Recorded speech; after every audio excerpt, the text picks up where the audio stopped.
গল্পের শুরুতেই আমরা দেখি একজন 50 ব্যক্তিকে, তার নাম হিরায়ামা। তার দিন শুরু হয় এক অদ্ভুত কিন্তু কার্যকর পদ্ধতিতে। তিনি পুরনো খবরের কাগজ বালতিতে ভিজিয়ে সেগুলোকে ছোট ছোট টুকরো করে ছিঁড়ে মেঝেতে ছড়িয়ে দেন। উদ্দেশ্য একটাই, ঝাড়ু দেওয়ার সময় যেন এক বিন্দু ধুলো বাতাসে না ওড়ে। তার এই একটা কাজই বলে দেয় তিনি কতটা গোছানো এবং পারফেকশনিস্ট। হিরায়ামা একা থাকেন, কিন্তু তার ছোট্ট বাড়িটা যে কোনো 5 স্টার হোটেলের চেয়েও বেশি পরিষ্কার। ধুলোর লেশ মাত্র নেই, সবকিছু একদম টিপটপ। সাদামাটা এই বাড়ির প্রতিটি কোণায় সাজানো রয়েছে সারি সারি বই, যা দেখে বোঝার উপায় নেই যে এই বাড়ির মালিক শুধুমাত্র একজন টয়লেট পরিষ্কার কর্মী। ভোরের আলো ফোটার আগেই যখন টোকিও শহর আধো ঘুমে আচ্ছন্ন, তখন রাস্তার ঝাড়ুদারের শব্দে হিরায়ামার ঘুম ভেঙে যায়। কোনো অ্যালার্মের কর্কশ শব্দে নয়, বরং প্রকৃতির শব্দে তার ঘুম ভাঙে। এটা তার দীর্ঘদিনের অভ্যাসের ফলে তৈরি হওয়া শরীরের নিজস্ব ঘড়ি। যারা এভাবে স্বাভাবিকভাবে ঘুম থেকে ওঠেন তারা সারাদিন অনেক বেশি সতেজ অনুভব করেন। হিরায়ামার ক্ষেত্রেও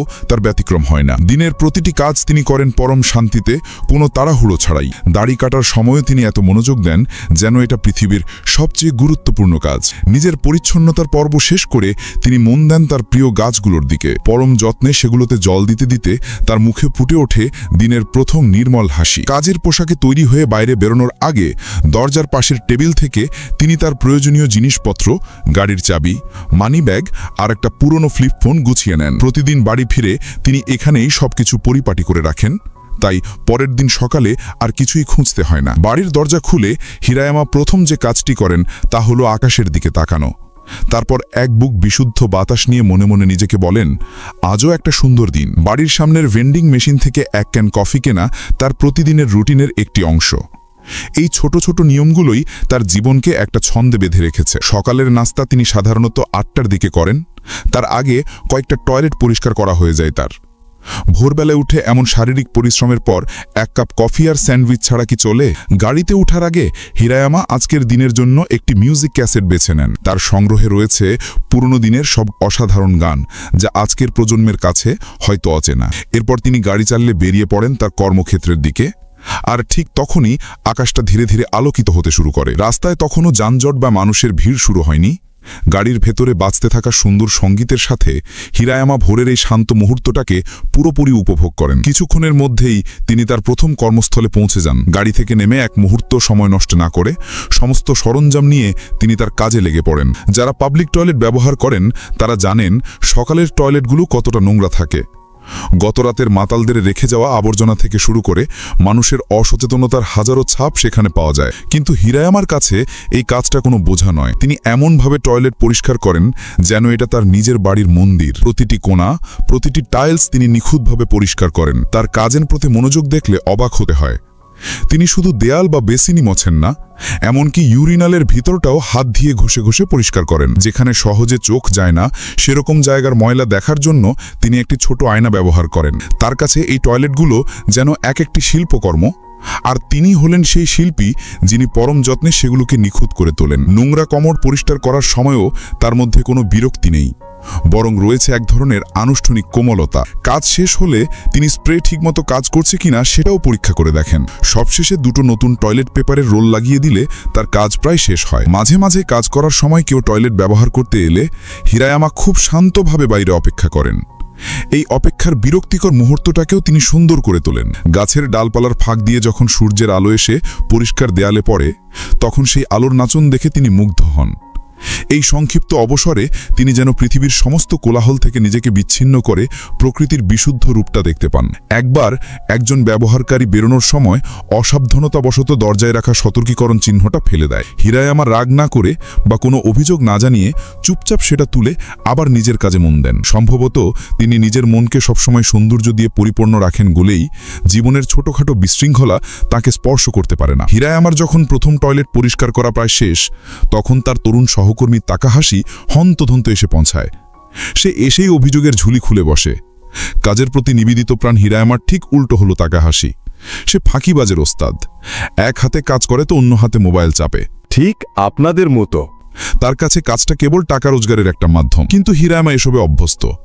তিনি জানেন পৃথিবীর সব মানুষ একরকম হয় না, তাই অকারণে একে অপরকে দোষারোপ করে তিক্ততা বাড়ানোর কোনো মানে নেই, বরং প্রত্যেকে নিজের মতো করে সুখী থাকলেই হলো। এখানে একটা বিষয় উল্লেখ করা দরকার, হিরায়ামা যে টয়লেটগুলো পরিষ্কার করেন সেগুলো সাধারণ কোনো পাবলিক টয়লেট নয়, এগুলো দ্য টোকিও টয়লেট প্রজেক্টের অংশ, যা শিবুয়া এলাকায় তৈরি করা হয়েছে। পৃথিবীর বিখ্যাত সব ডিজাইনাররা এগুলো ডিজাইন করেছেন যাতে পাবলিক টয়লেট সম্পর্কে মানুষের মনে যে নোংরা ধারণা আছে তা বদলে যায়। এগুলো এখন পর্যটকদের কাছেও বেশ জনপ্রিয়। কিন্তু এত কিছুর পরেও কিছু মানুষের মন থেকে কুসংস্কার দূর করা যায় না। তারা এখনও টয়লেট পরিষ্কার কর্মীদের নিচু চোখে দেখে। তাদের মনে হয় এই মানুষগুলো শরীর থেকেও তো ময়লা ছড়ায়, তাই এদের এড়িয়ে চলাই ভালো। এরকম এক ঘটনার সাক্ষী হন হিরায়ামা। একদিন তিনি দেখেন একটি ছোট ছেলে মায়ের কাছ থেকে হারিয়ে গিয়ে টয়লেটে লুকিয়ে কাঁদছে। হিরায়ামা তার কাজের গ্লাভস খুলে ছেলেটিকে পরম স্নেহে কোলে তুলে বাইরে নিয়ে আসেন। তিনি একদিকে তাকে সান্ত্বনা দেন, অন্যদিকে তার মাকে খুঁজতে থাকেন। কিছুক্ষণ পর মা ও ছেলের দেখা হয়, কিন্তু সেই পুনর্মিলনের মুহূর্তটা মোটেও উষ্ণ ছিল না। মহিলাটি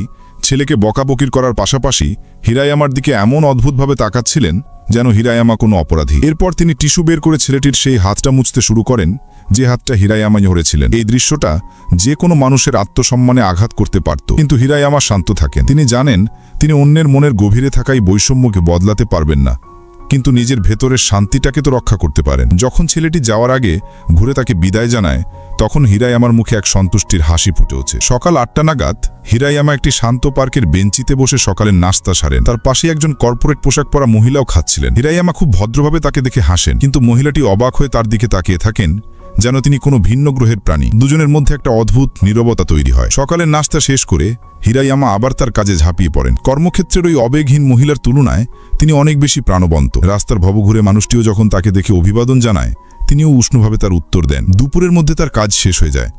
তিনি গাড়ি চালিয়ে বাড়ি ফেরেন, তারপর পরিষ্কার পোশাক পরে সাইকেল নিয়ে বেরিয়ে পড়েন। তার গন্তব্য পাবলিক ব্যাথ হাউস। সেখানে তিনি নিজেকে পরিষ্কার করে গরম জলে আরাম করে স্নান করেন। দিনের সমস্ত ক্লান্তি ধুয়ে মুছে সাফ হয়ে যায়। স্নানের পর তিনি তাড়াহুড়ো করে বেরিয়ে যান না, বরং সেখানকার হলে বসে কিছুক্ষণ বিশ্রাম নেন। যেখানে বেশিরভাগ মানুষ অর্থ আর সাফল্যের পেছনে ছুটতে গিয়ে নিজেদের জন্য এক মুহূর্ত সময় পায় না, সেখানে হিরায়ামা একজন সাধারণ টয়লেট ক্লিনার হয়েও জীবনের স্বাধীনতা অর্জন করেছেন। স্নান সেরে বেরোনোর সময় বাইরে হালকা বৃষ্টি শুরু হয়। হিরায়ামা সেই বৃষ্টিকে উপভোগ করতে করতে সাইকেল চালিয়ে একটি ভূগর্ভস্থ শপিং মলে যান। সেখানকার এক ছোট দোকানে তিনি রাতের খাবার খান। আজকাল বেশিরভাগ মানুষ রেস্তোরাঁয় একা খেতে গেলে এক কোনায় বসে মোবাইল ঘাঁটতে থাকে, কিন্তু হিরায়ামা ধীরে স্থিরে খান আর চারপাশে সবকিছু পর্যবেক্ষণ করেন। টেলিভিশনে চলা বেসবল ম্যাচ, রান্নাঘরের ব্যস্ততা, অন্য অতিথিদের হাসি খুশি আড্ডা, এই সাধারণ দৃশ্যগুলোই হলো জীবনের উত্তাপ যা হিরায়ামা মন দিয়ে অনুভব করেন। রাতে হিরায়ামা খুব একটা বাইরে যান না। বাড়ি ফিরে তার প্রিয় বই খোলেন আর পড়তে পড়তে যখন ঘুম পায় তখন শান্তিতে ঘুমিয়ে পড়েন।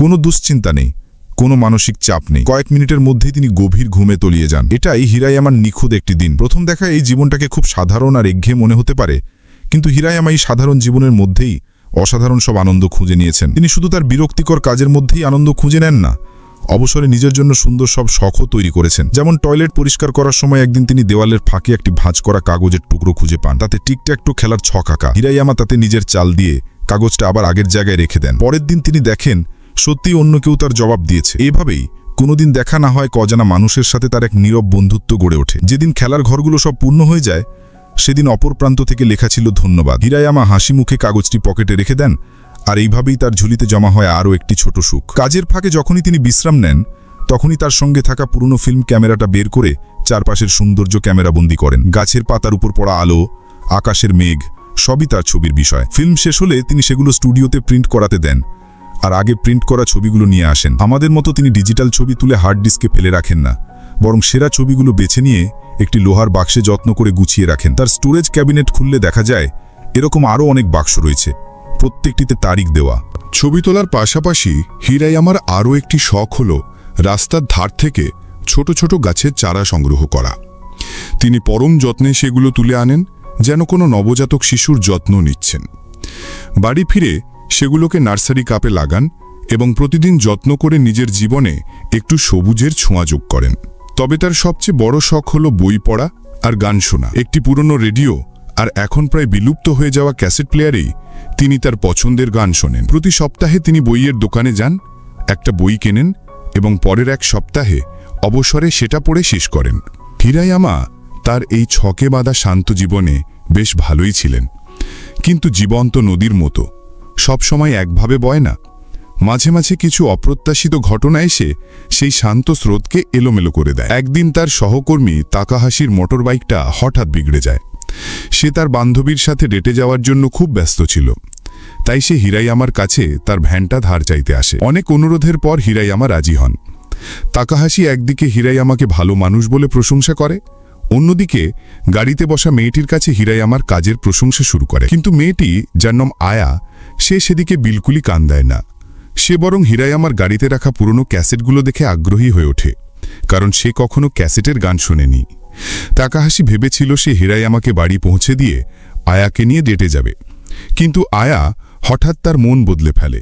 সে ক্যাসেট থেকে গান শুনতে চায়, কিন্তু সেই ক্যাসেটটা ছিল হিরাইয়ামার খুব প্রিয়। তাকাহাশি মেয়েটিকে ইমপ্রেস করার জন্য হিরাইয়ামার অজান্তেই ক্যাসেটটি উপহার হিসাবে আয়ার ব্যাগে রেখে দেয়। আয়া গাড়ি থেকে নেমে যাওয়ার পর তাকাহাশি আবার তার পুরনো রূপে ফিরে আসে। সে অভিযোগ করতে শুরু করে যে এই বাজে কাজটা তার আর করতে ইচ্ছে করে না, যা মাইনে পায় তাতে নিজেরই চলে না, প্রেম করার তো প্রশ্নই ওঠে না। আর ঠিক তখনই তার চোখ পড়ে গাড়িতে থাকা হিরাইয়ামার বাকি ক্যাসেটগুলোর দিকে। গাড়িতে রাখা হিরাইয়ামার পুরনো ক্যাসেটগুলো দেখে তাকাহাশি, যার কাছে টাকাটাই সব, সে যেন গুপ্তধন খুঁজে পায়। সে ভাবে এই পুরনো জিনিসগুলোর দাম নিশ্চয়ই অনেক। তার ধারণাই সত্যি হয়। ইন্টারনেটে দাম যাচাই করে সে দেখে 70-এর দশকের এই ক্যাসেটগুলোর এক একটির দাম এখন 10,000 ইয়েনেরও বেশি। এই আবিষ্কারের পর সে হিরাইয়ামাকে অনুরোধ করতে থাকে ক্যাসেটগুলো বিক্রি করে দেওয়ার জন্য। সেই টাকা দিয়ে সে তার বান্ধবীকে দামি বারে নিয়ে গিয়ে মন জয় করতে চায়। তার মতে এভাবেই সে ভালোবাসা পাবে। কিন্তু হিরাইয়ামার কাছে এই ক্যাসেটগুলো শুধু পুরনো গানের সংগ্রহ নয়, এগুলো তার জীবনের প্রতিটা মুহূর্তের সঙ্গী, তার আবেগের অংশ। তিনি কিছুতেই এগুলো বিক্রি করতে রাজি হন না, কিন্তু তিনি তার তরুণ সহকর্মীকে হতাশও করতে পারেন না। তার অসহায় মুখ দেখে হিরাইয়ামার মন গলে যায়। তিনি তার মানিব্যাগে থাকা সমস্ত নগদ টাকা তাকাহাশিকে ধার দিয়ে দেন। এই নিঃস্বার্থ সাহায্যের পরিণাম হল সেদিন রাতে হিরাইয়ামাকে রাতের খাবার হিসেবে শুধু নুডলসকেই কাটাতে হয়। তাকাহাশি শুধু তার টাকা নয়, তার শান্ত ছকে বাঁধা দিনটাকেও কিছুটা এলোমেলো করে দিয়ে যায়। এর পরের দিন কাজে যাওয়ার সময় এক অবাক করা ঘটনা ঘটে। তাকাহাশির বান্ধবী আয়া হঠাৎ সেখানে হাজির হয়। সে হিরাইয়ামার সেই প্রিয় ক্যাসেটটি ফিরিয়ে দেয়, যা তাকাহাশি তাকে না বলেই দিয়ে দিয়েছিল। হিরাইয়ামাকে অবাক করে দিয়ে সে অনুরোধ করে, আর একবার গানটা শুনতে পারি? দুজনে গাড়িতে বসে চুপচাপ গানটা শুনতে থাকে। গান শেষ হওয়ার পর মেয়েটি বিষণ্ণ মুখে সিটে হেলান দেয়, যেন তার মনের ভেতর কোনো গভীর দুঃখ লুকিয়ে আছে। আর ঠিক তার পরের মুহূর্তে সে এমন কিছু করে যা হিরাইয়ামার কয়েক দশকের শান্ত জীবনকে এক মুহূর্তের জন্য কাঁপিয়ে দেয়। সে তার গালে আলতো করে একটা চুমু খায়। এই অপ্রত্যাশিত উষ্ণতা হিরাইয়ামার শান্ত পৃথিবীতে এক ঝলক ঝড়ের মতো আসে এবং তাকে কিছুক্ষণ স্তব্ধ করে রাখে।